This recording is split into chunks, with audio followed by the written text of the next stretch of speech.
یہ وہ کمال ہے جسے اللہ کے نبی نے کبھی اپنے دست اقدس میں لیا تھا، دست مبارک میں لیا تھا۔ کون ہے جو اس طرح اہتمام کسی کے لیے کرے؟ سوائے محبت کے آپ اس کو کیا نام دیں گے؟ عقیدت کی فراوانی کے سوا اس کو اور کیا کہا جائے گا؟ ان کے دلوں میں حضور کی عقیدت کا سمندر موجزن تھا، اور اس کے علاوہ کیا کہا جائے گا؟ ورنہ دنیا میں کون کس کے لیے اہتمام کرتا ہے؟ کون کسی کے نقش قدم کی حفاظت کرتا ہے؟ کون کسی کے منصوبات کی حفاظت کرتا ہے؟ کون کسی سے منسوب چیزوں کی حفاظت کرتا ہے؟ انہی کی کرتا ہے جن کے سچے دل سے عقیدت اور محبت ہو، اور کائنات میں تمام مسلمانوں کے دل میں یہ والی محبت سب سے زیادہ محمد مصطفیٰ علیہ طیۃ و ثنا کے لیے۔ مزید یہ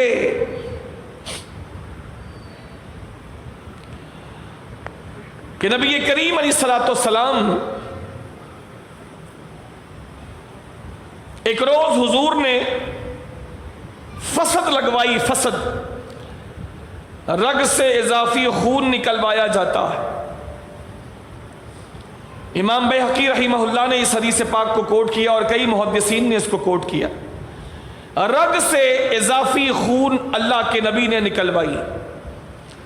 عام لوگ جو نکالتے ہیں تو کہا جاتا ہے فاسد خون نکالا گیا، خراب خون نکالا گیا، لیکن میں اللہ کے نبی کے لیے عرض کر رہا ہوں اضافی خون، اضافی خون جسم اقدس سے اللہ کے نبی نے نکلوایا۔ پیچھے رگ مبارک سے اللہ کے نبی نے یہ فسد لگوائی، جس کو آج کی زبان میں حجامہ کہتے ہیں۔ اللہ کے نبی نے یہ فسد لگوائی اور اضافی خون نکلوایا، اور ایک صحابی کو اللہ کے نبی نے وہ خون دیا۔ سب کا خون ناپاک ہے، سب کا خون ناپاک ہے، لیکن میں آپ کے سامنے اللہ کے نبی کے خون مبارک کی مثال صحابی کی زندگی سے پیش کر رہا ہوں۔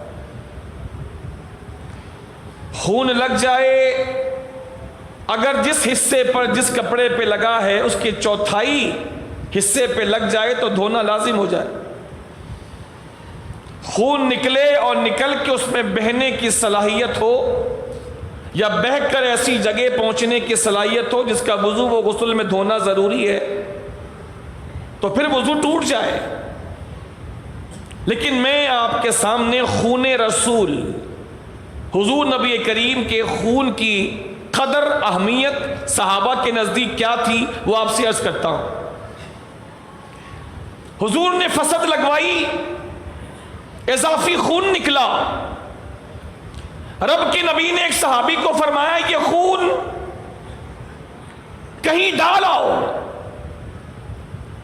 صحابی وہ خون لے کر گئے اور تھوڑی دیر کے بعد واپس آ گئے۔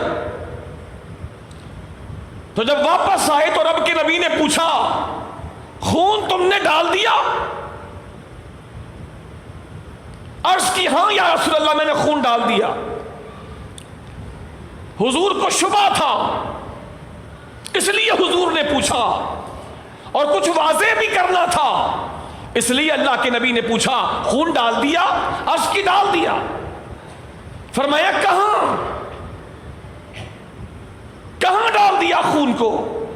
عرض کی حضور میں نے اس کو اپنے حلق سے نیچے اپنے پیٹ میں ڈال دیا، میں نے وہ خون پی لیا۔ حالانکہ خون اوروں کا ناپاک ہے، پینا تو دور کی بات ہے، لگ جائے تو اس کو صاف کرنا پڑتا، لیکن صحابی اور حضور سامنے عقیدت کا یہ حال ہے۔ حضور وہ خون میں نے حلق سے نیچے ڈال لیا اور پی لیا، تو میرے نبی نے نہ کوئی نکیر فرمائی، نہ کوئی انکار فرمایا، نہ کوئی تنبیہ فرمائی، بلکہ یہ ارشاد فرمایا جا تجھے کبھی بھی تیرے پیٹ اور بدن کی تکلیف کبھی نہ ہوگی، تجھے تیرے پیٹ کی، تیرے جسم کی تکلیف کبھی نہ ہوگی۔ اگر یہ امر غلط ہوتا نبی تنبیہ فرماتے، اولاً یہ غلط ہوتا تو بہت مشکل تھا کہ صحابی یہ کام کرتے۔ اولاً اگر یہ غلط ہوتا تو صحابی یہ کام کرتے، یہ بہت مشکل تھا، لیکن صحابی نے کیا، بات نبی تک پہنچی، نبی نے سننے کے بعد اگر یہ غلط ہوتا تو نبی تنبیہ فرماتے کہ تجھ نے خون کیوں پی لیا، خون تو ناپاک ہے سب کا، تو میرا بھی ویسا ہی تھا، پھر تو نے کیوں پی لیا؟ نبی محترم علیہ الصلوۃ والسلام نے نہ تنبیہ فرمائی، نہ نکیر فرمائی، نہ حضور نے اس پر ان کو کوئی بات ارشاد فرمائی، بلکہ یہ ارشاد فرمایا کہ آج کے بعد تجھے کبھی بھی تیرے پیٹ کی تکلیف نہ ہوگی۔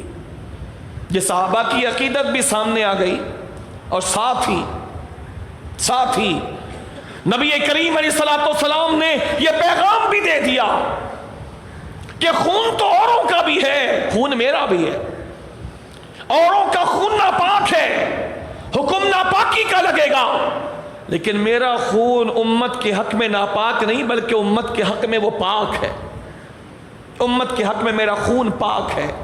اتنی طہارت اللہ نے اپنے پیارے حبیب علیہ الصلوۃ والسلام کو عطا فرمائی کہ جو خون سخت ترین ناپاک ہے وہ خون مصطفیٰ بھی امت کے حق میں پاک فرمائی، اور صحابی نے اس کو نوش فرمایا۔ اللہ کے نبی نے تنبیہ نہیں فرمائی بلکہ بشارت دی کہ جا کبھی بھی تجھے پیٹ کی تکلیف نہ ہوگی۔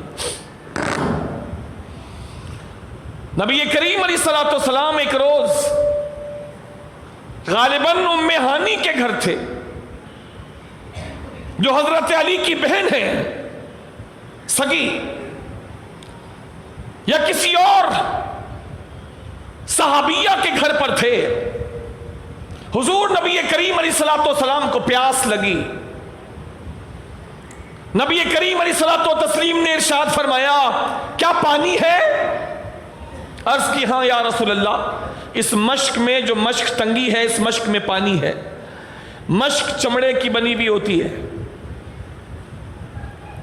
ابھی بھی کچھ لوگ صدر وغیرہ کی طرف ایسے مل جاتے ہیں جو ہینگ کیے ہوئے ہوتے ہیں مشکیزوں کو، چمڑے کی مشک ہوتی ہے، چمڑے کی مشک، اور اس کے اندر جو ہے وہ پانی بھرا ہوتا ہے، اور اوپر کے حصے میں وہ جگہ بنی ہوتی ہے جہاں سے وہ پانی لوگوں کو بھی پلاتے ہیں اور لوگوں کے مٹکوں اور گھڑوں میں بھی بھرتے ہیں۔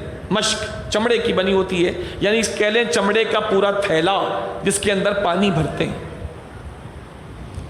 تو اس زمانے میں مشکیزیں ہوتے تھے گھروں میں، تو ان کے گھر میں ایک مشکیزہ ٹنگا تھا۔ حضور نے پانی کا پوچھا، عرض کی ہاں یا رسول اللہ اس مشک میں پانی ہے۔ نبی کریم نے برتن میں لانے سے منع فرمایا، حضور خود مشکیزے کے پاس گئے۔ یہ عقیدت کا حال دیکھیے گا، عقل مند آدمی مشکل سے مشکل مسئلے کو ایک دو مثال سے سمجھ جاتا ہے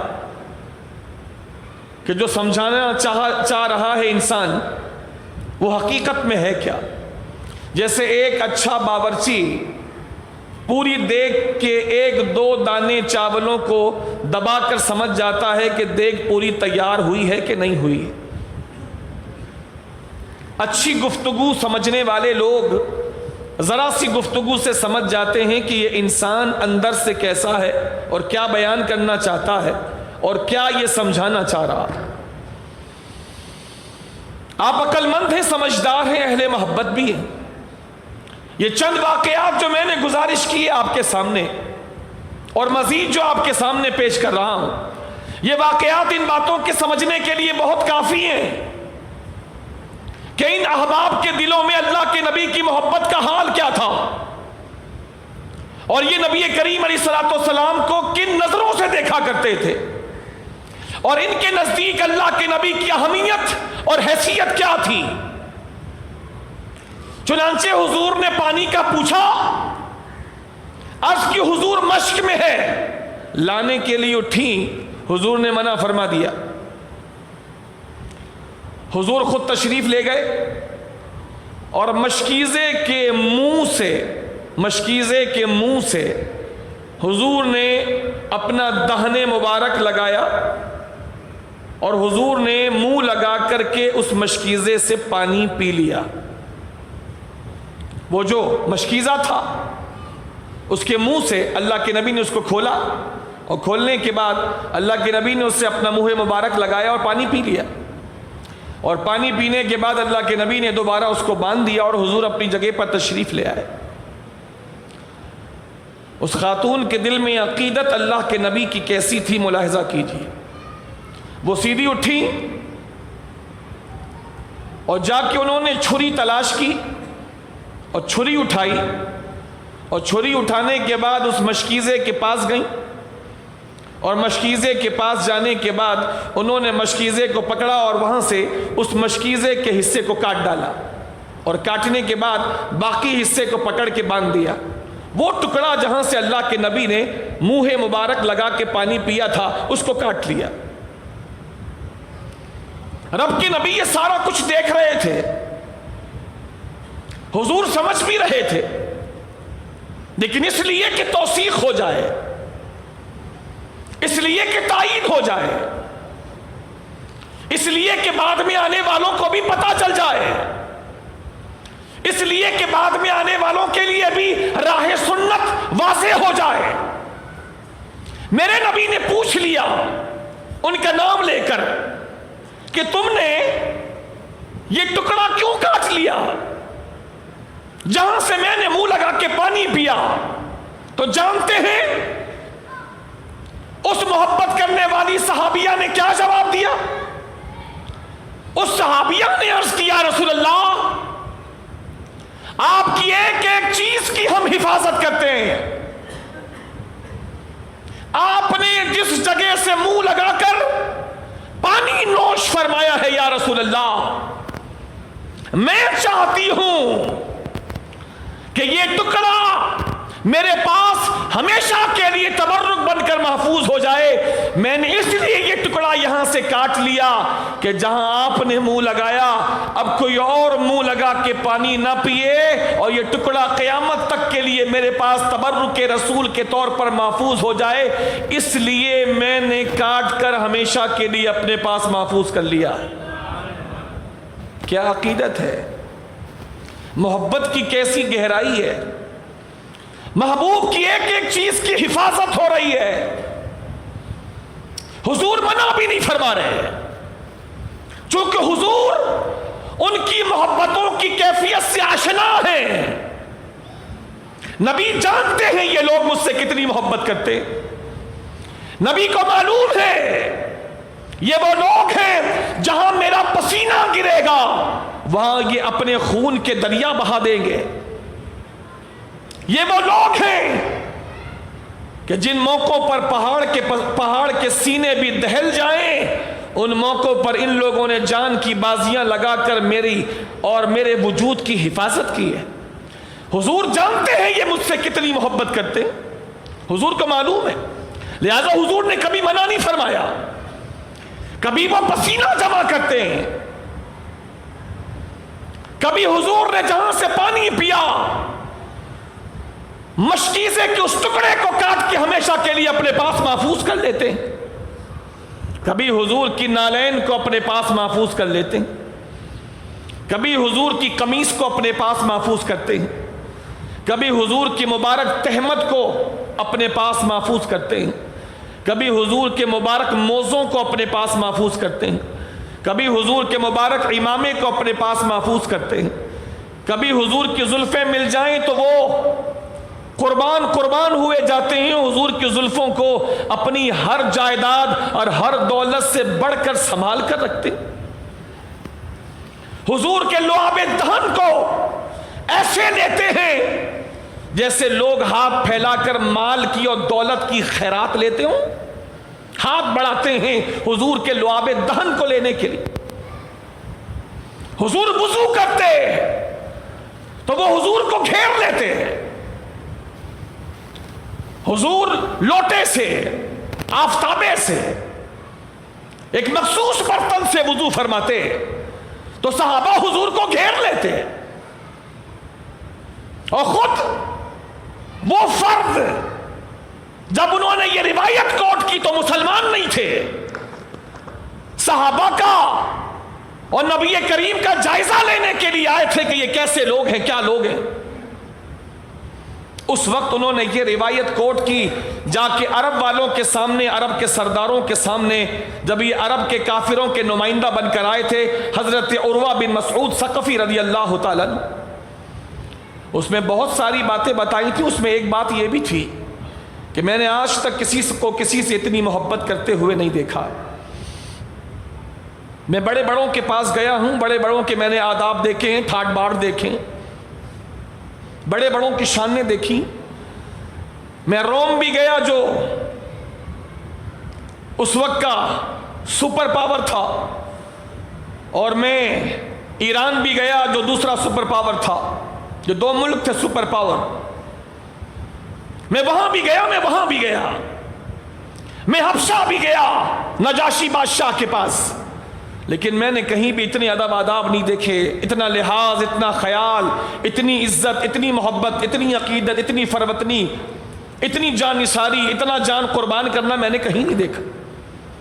یہ تو میں دیکھ کر حیران ہوں کہ یہ لوگ تو اپنے پیغمبر سے اتنی محبت کرتے ہیں کہ اس کا پسینہ بھی زمین پر نہیں آنے دیتے، اس کو بھی ہتھیلیوں میں لے لیتے ہیں. یہ لوگ کب اپنے نبی کو تمہارے حوالے کریں گے اور تمہارے حوالے کر کے چھوڑ کے جائیں گے؟ کبھی نہیں.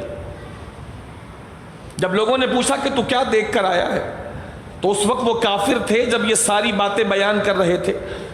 انہوں نے کہا کہ میں نے دیکھا ہے کہ جب ان کا نبی وضو کرتے ہوئے کلی کرتا ہے، جب ان کا نبی وضو کرتے ہوئے کلی کرتا ہے تو اس کے کلی کیے ہوئے پانی کو اپنے ہاتھوں میں لینے کے لیے اس نبی کے جتنے ماننے والے ہیں اپنے ہاتھوں کو سامنے ان کے پھیلائے ہوئے ہوتے ہیں، اور جب وہ پانی کی کلی کرتے ہیں تو ان کے صحابہ، ان کے ماننے والے اس پانی کو اپنے ہاتھوں میں لیتے ہیں، اور جس جس کے ہاتھ میں وہ پانی کے قطرے آتے ہیں ان کے صحابہ اس پانی کے قطرے کو اپنے چہروں پہ ملتے ہیں، اپنے سینوں پہ ملتے ہیں. یہ تو میں نے کہیں بھی نہیں دیکھا. یہ تو میں سوچ بھی نہیں سکتا کہ کوئی کسی سے ایسی محبت کر سکتا ہے. میں نے تو کہیں بھی نہیں دیکھا. حتیٰ کہ اس کے نبی جب اپنی مبارک ناک میں پانی ڈالتے ہیں اور ان کی ناک سے پانی ہو کر زمین پر گرتا ہے تو وہ زمین پر وہ بھی گرنے نہیں دیتے